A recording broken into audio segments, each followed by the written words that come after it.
welcome and happy Earth Day. Welcome to Renewable English Live. Here we are with you with lesson 3, and today we're going to be talking all about our carbon foodprint. What's that, Harry? I'll explain it in a moment. But first of all, happy Earth Day, everyone. It's like an environmentalist Christmas. It's the day when everybody's talking about how we can help the planet. So I'd like you guys to think about what else you can do to help the planet. Remember, you can pop onto the website. Here on YouTube, you know where to find us. You're here already. Different social medias, Facebook and Insta. We're also on Twitter as well. I'm just a bit rubbish at Twitter, I have to be honest.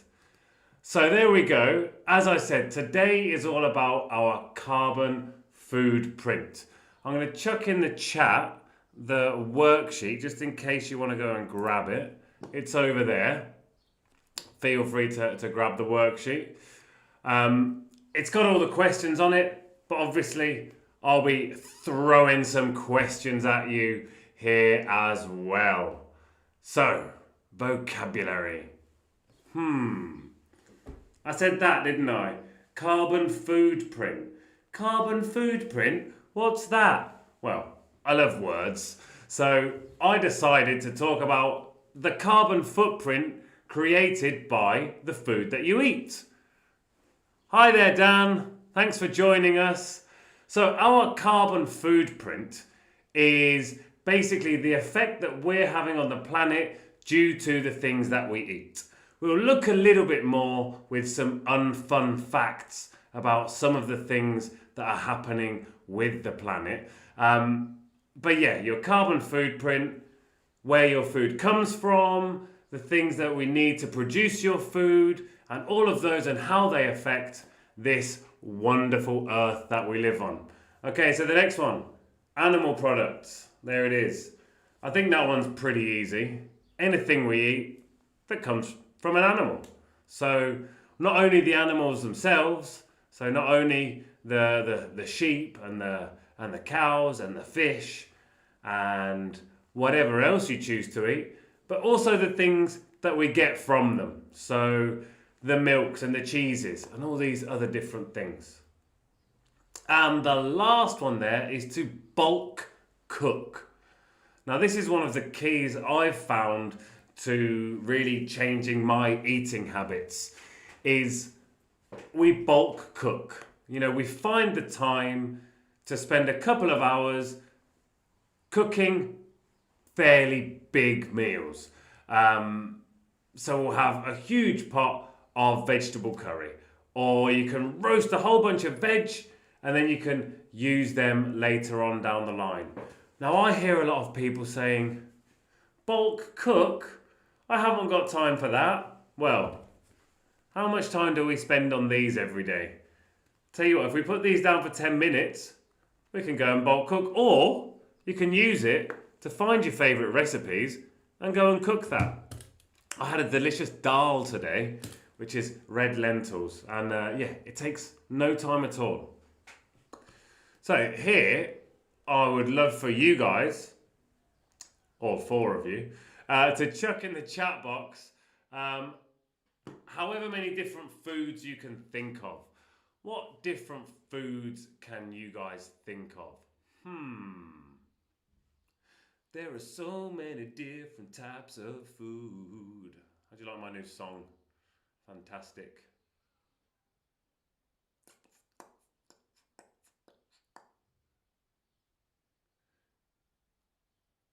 The teacher waits patiently. I'll tell you what, I'll give you a clue for some of them. How about these? Do you recognise any of these? Vegetable soup, Dan, thank you. Brilliant, I love vegetable soup. Do you recognise any of these food sources? Do you recognise anything in there? Feel free to go ahead and chuck it in the chat box and tell us what you can see. Remember, we're talking about food here.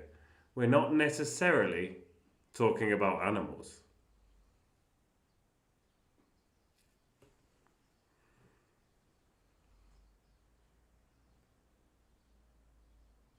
I'm going to pop the different choices up on the screen. And we can see here, we've got all the different words. So for example, pork.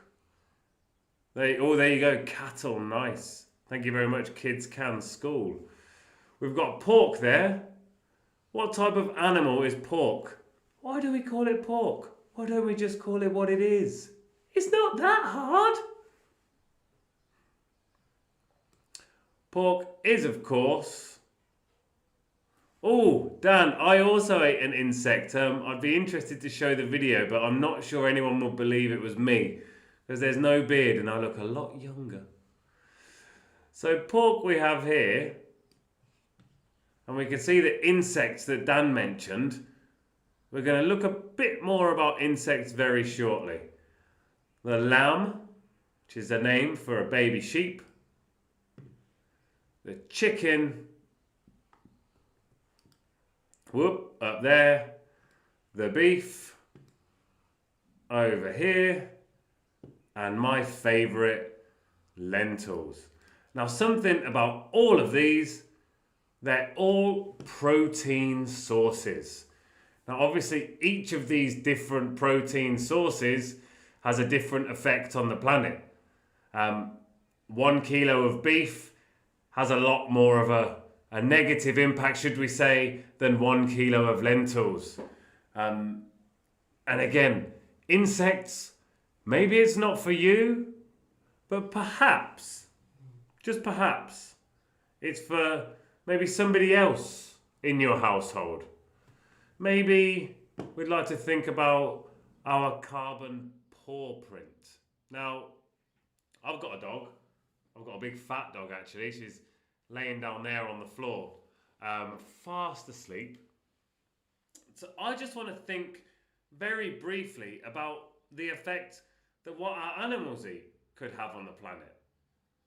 So let's have I went to Eura, and on Eura you can see there you can do your carbon pawprint and you can compare it to all sorts of different statistics. So what I did was I looked to see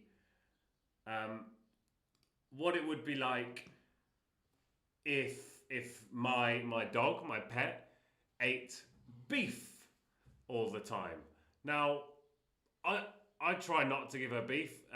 It's quite difficult to get hold of Eura here in Spain. There are other insect alternatives. But why don't we start normalising at least our dogs eating insect protein? I mean, you can see here the huge difference in the amount of CO2 produced in your pet's lifetime. Now, they're just big numbers, aren't they? But let's have a look at that 112,000 tonnes. Now, if you were here a few weeks ago, we talked about barbecues, each one releasing 500 grams. So here, that's about 240,000 barbecues, more or less. But let's look at it perhaps as a car. Now, the amount of CO2 produced if you buy beef over buying insects, as you can see, it's like driving all the way around the earth 11 times. That's quite a lot. Or it's the equivalent of flying from London to Barcelona 640 times. 640 times? Well, that's a lot. I mean, I used to go between Barcelona and Seville quite often, but 640 times? Oof, I don't think I'd ever get that far. Now the last one, I think this is my favourite of all of these stats. Absolutely insane.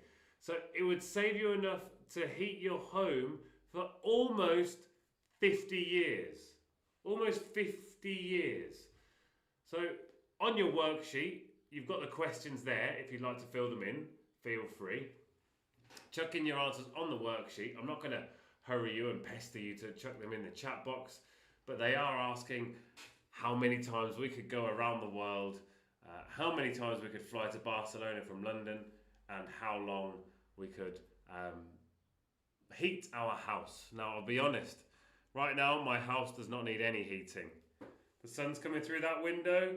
Boy, is it hot! So we're going to move on to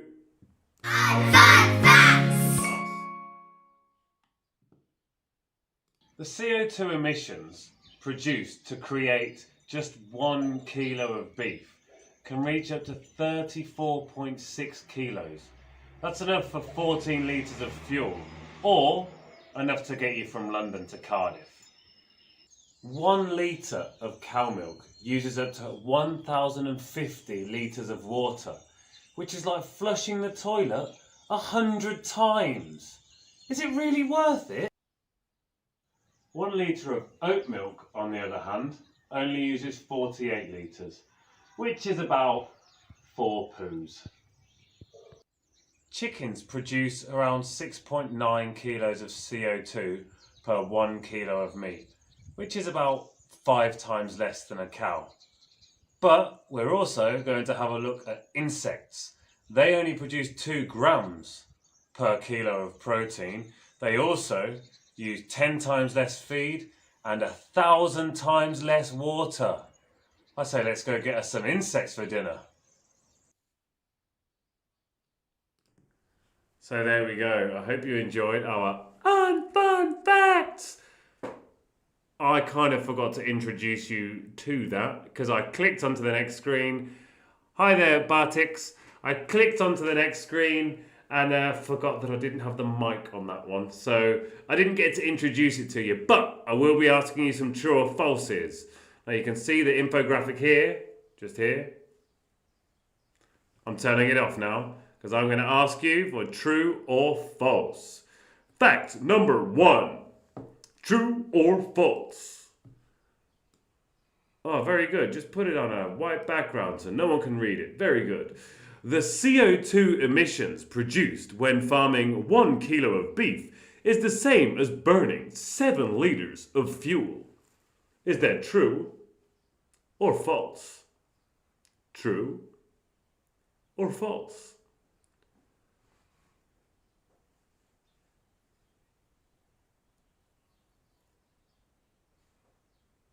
Put your answers in the chat box.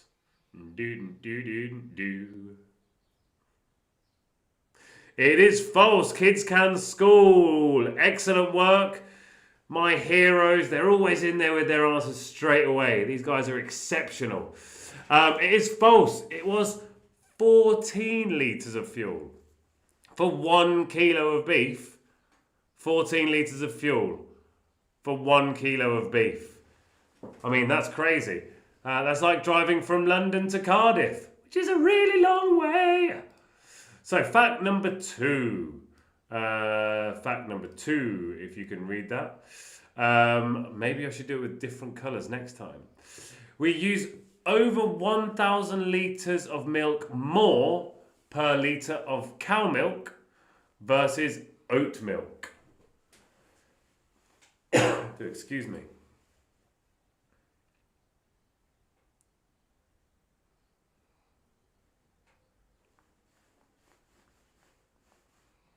This is something we briefly spoke about in the Speak Out for Sustainability event that we just had a moment or two ago. I'd had just enough time to paint the earth on my face, not to learn my lefts from my rights though, sadly. So do we use over 1,000 litres more water? I said milk there. Great job, Harry. Let's see if we can correct that. 1,000 litres more of water. There we go. This one is true. It's absolutely true. Because for 1 litre of cow milk, it's 1,050 litres of water. And for 1 litre of oat milk, very good Kids Can School, It is 48 litres. My personal favourite brand is Oatly, but there are all sorts of other brands. There are so many different alternatives to milk, which I don't really understand why we need to drink quite so much. But you know, each to their own, but there are other options out there. So fact number 3, which I've cleverly placed under fact number 2, the farming of chicken meat is 5 times less damaging to the environment than beef. 5 times. 5 times less damaging. There you go, I gave you the image there.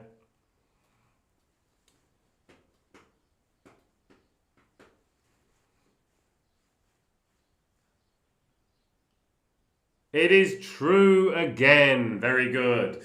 Now, we're going to move on to the interview section of the lesson. I want to warn you, you are going to see me with a pathetically little beard and no hat. I made this recording a little while ago with Bob Waters. He is my brother. He's also an executive chef. He's a vegan as well. And he lives in Australia, where he's seen the damage of wildfires and so on and so forth. So he's really connected to the environment. We have a snippet of the interview coming up. Only about 1 minute and 40 seconds. But there is the full-length interview on our YouTube channel. It's about an hour long. It's worth a watch. It gives us loads of ideas on how we can reduce our animal consumption. Not necessarily stop it completely, but certainly reduce it greatly. So I'm going to click over now and we can have a watch of the interview with Bob. It's about a minute long, so you've got your questions on your worksheet and I will be asking them straight after the interview. Hi there, Bob. Hi, how are you going? I'm very well, thanks. The first question. What was it that made you decide to go vegan? I decided to go vegan for a month, and subsequently, well, during that month, I felt fantastic. I really did. So what's your favourite vegan dish? First to eat and second to cook. I mean, it could be anything from hot chips on the Welsh seafront with my mum and dad. You know, it could be I don't know, olives sat in the south of Italy. You know, it could be, you know, a hot bowl of pumpkin soup on a cold day. So to say that I have one favorite dish, that's going to change on a day-to-day, mood-to-mood basis. And then to cook is a papaya salad, and it's not cooked, but a lot of particularly the Southeast Asian flavors, they work really well with not cooking with animal products. There's three real core reasons, I suppose, why I think that people should reduce the amount of animal products that they eat. And those 3 reasons are, number 1, you said was health. For your health. Good. Number 2? For the planet. And number 3? For the animals. Fantastic. Yeah, from an ethical standpoint. So I want to say a big thank you for everything you've done there, Bob. And I will speak to you very soon. Thanks very much, mate. It's good. So there we go. That was, just as I say, a snippet of the interview with Bob Waters. The full-length interview. Like all of our full-length interviews, Nanny Shirley's from last week, and all the future interviews are all there on our website. They're also on our YouTube channel. So feel free to jump in there with whatever topic you'd like to see more about. I will ask you the questions. Feel free to chuck them in the chat box or just write them on your worksheet. It's completely up to you. If you're using a digital worksheet, which is the best option, chuck it down in your notebook perhaps. So the first question was, what made Bob decide to, now I do this in inverted commas, go vegan. The reason I put it in inverted commas is, as Bob says himself, he's too vegan for some people, but not vegan enough for others. A bit like myself as an imperfect environmentalist. Some people say it's too much, others say it's not enough. We all do what we can. Isn't that right? So that's the first question. The second question, what is his favourite dish to make for others? What is his favourite dish to make for others? He mentioned it there. I'm just going to take a sip. Another point, jars, they make great glasses and they make you look like a super cool hipster as well. So it's a great way of reusing your different items around the house. I love jars. I can't remember the last time I bought a glass. And the last question there are, what are his 3 reasons to go vegan? Papaya salad, kids can school, coming in with the answers yet again. There you go. Kids can school, a big pat on the back for you guys. A papaya salad, please do excuse me. And yeah, his 3 reasons he talked about, I think they're all really important, to be honest. And he mentions in the full-length interview about our dad, who went vegan. Well, not vegan. He's dramatically reduced his intake of animal products, and he's seen his health improve dramatically. His blood pressure's gone down, and all sorts of magical things have happened. But yeah, he talks about your health, he talks about the planet, and he talks about animal welfare as being the 3 really key things for why he did it. So that was our interview with an expert. Next week we have an interview with a food waste expert. So be ready to tune in for that one. I'm certain I'm going to see Kids Can here again. You guys are my favourites. But we're going to move on now to what some people have described as the best part of the class. I'm inclined to agree. We're going to move on to Ali's top tips. And this week she's got a special guest with her. So let's move on to Ali's top tips.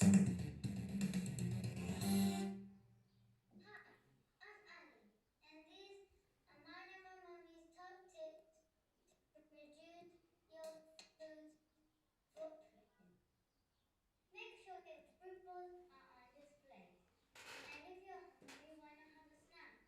An apple. Buy your veg as locally as possible. Remember, dirt is good. One really good thing that you could do is roast a whole bunch of veg. It can last up to 5 days in the fridge, and you can make lots and lots of recipes from it during the week. And don't forget to use up as much of the veg as possible. An idea to use up the roast veg that you've previously cooked is to grab some sesame oil and toast a bunch of cashews, possibly a little bit more than that. And then grab the roast veg, chuck it all in a pan, heat it up a little bit, put some oyster sauce in, and you've got a quick, easy, healthy, delicious meal in 5 minutes. Thanks for watching, guys. Bye. There we go. My 2 favourite people in the whole world. Absolute inspirations for me. So they are their top tips. What are your top tips for reducing animal consumption? What do you think? Feel free to chuck it in the chat, or by all means, hashtag Renewable English. Follow us on Instagram, which we'll talk a bit more about in just a moment, and let us know there. But now it's time for the Planet Promise. Oh, the Planet Promise, my favourite. I love that bit. Oh, and now I am up there, cut away in the corner. Need to just move across here. It's on a different camera, isn't it? There we go. The Planet Promise. I, Harry Waters, promise to reduce my consumption of animal products by at least 50%. 50%.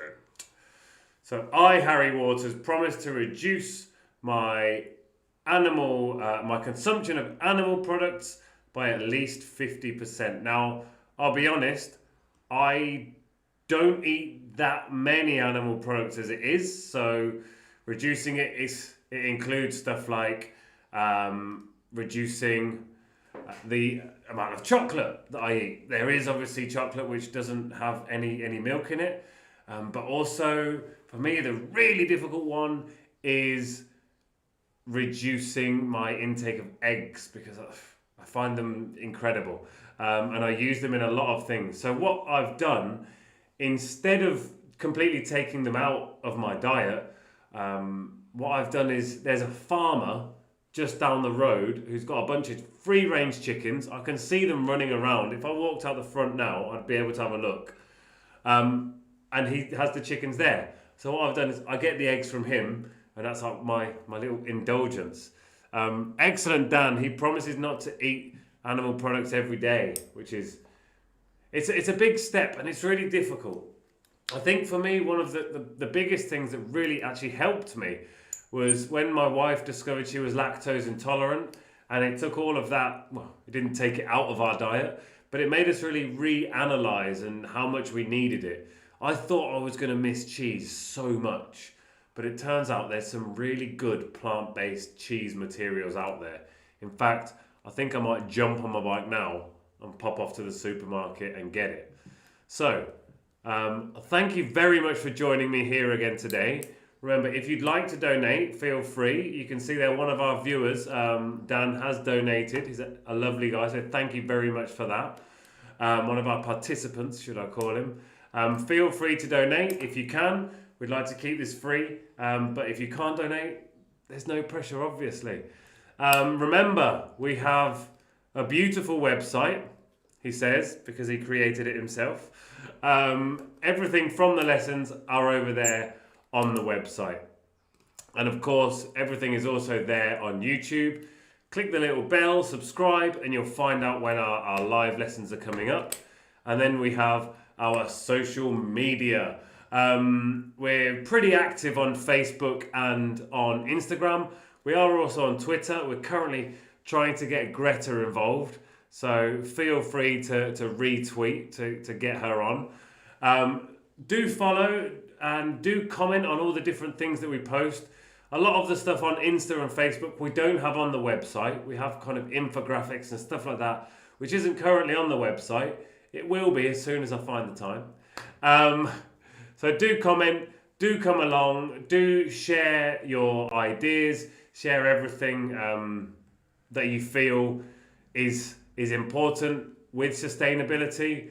And of course, we have also launched, we are involved in the launch of the new Speak Out for Sustainability campaign coming from Pearson and BBC Studios. I'll be your learning guide for that as well. So you'll be able to get loads and loads and loads of my face in lessons, which will be fun for you, because there will be a live lesson section of the Speak Out for Sustainability, and you can also come along here for your live lesson fix. And of course, you can also watch back on YouTube as often as you want. Just hit repeat. So thank you so much for joining me. It's been a real pleasure. It's been lovely to have you all here today. Happy Earth Day, everybody. Go out and enjoy this beautiful planet that we have.